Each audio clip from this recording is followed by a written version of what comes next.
Recording by Rajiv Rocks Film Support. असो भर जाए दो जलावा चढ़ाए दो। असो भर जाए दो जलावा चढ़ाए दो। जलावा चढ़ाए दो। बारू तू दुबार कैसे जेबू देव घर में। हर साल जान तू तो बाबा के नगर में। देह कमजोर बा आराम कल घर में। भीड़ होला बड़ी भारी सुन देव घर में। असो भर जाए दो जलावा चढ़ाए दो। जलावा चढ़ाए दो। भोला जी के भक्ति में हम के रंगाए दो। भोला जी के भक्ति में हम के रंगाए दो। बारू तू दुबार कैसे जेबू देव घर में। हर साल जान तू तो बाबा के नगर में। देह कमजोर बा आराम कल घर में। भीड़ होला बड़ी भारी सुन देव घर में। असो भर जाए दो जलावा चढ़ाए दो। जलावा चढ़ाए दो। भोला जी के भक्ति में हम के रंगाए दो। भोला जी के भक्ति में हम के रंगाए दो। DJ नीतीश राज। असो भर जाए दो जलावा चढ़ाए दो। असो भर जाए दो जलावा चढ़ाए दो। जलावा चढ़ाए दो। झूठो के बहाना न तलाश करहो। माने वाला नहीं पिया माफ करहो।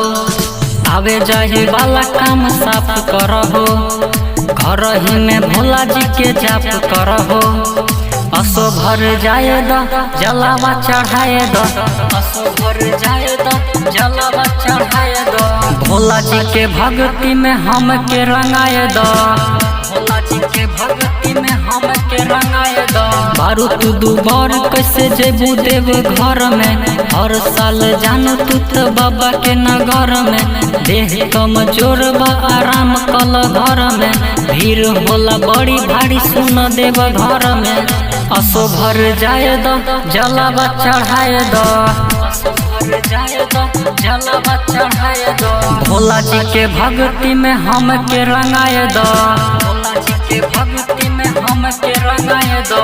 DJ नीतीश राज। DJ भोला जी के भक्ति में हम के रंगाए दो।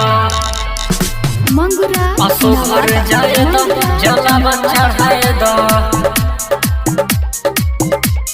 सुबह सिंघनिया काहे रोकता रहो। देव घर जाने तब टोकता रहो। पर कस प्रेमी देख सोचता रे हो। राहुल आयुष देख रेडी बारे हो। असो भर जाए दो जलावा चढ़ाए दो। असो भर जाए दो जलावा चढ़ाए दो। भोला जी के भक्ति में हम के रंगाए दो। भोला जी के भक्ति में हम के रंगाए दो। बारू तू दुबार कैसे जेबू देव घर में। हर साल जान तू तो बाबा के नगर में। देह कमजोर बा आराम कल घर में। भीड़ होला बड़ी भारी सुन देव घर में। असो भर जाए दो जलावा चढ़ाए दो। जलावा चढ़ाए दो। भोला जी के भक्ति में हम के रंगाए दो। भोला जी के भक्ति में हम के रंगाए दो। चली न हो ठीके बा।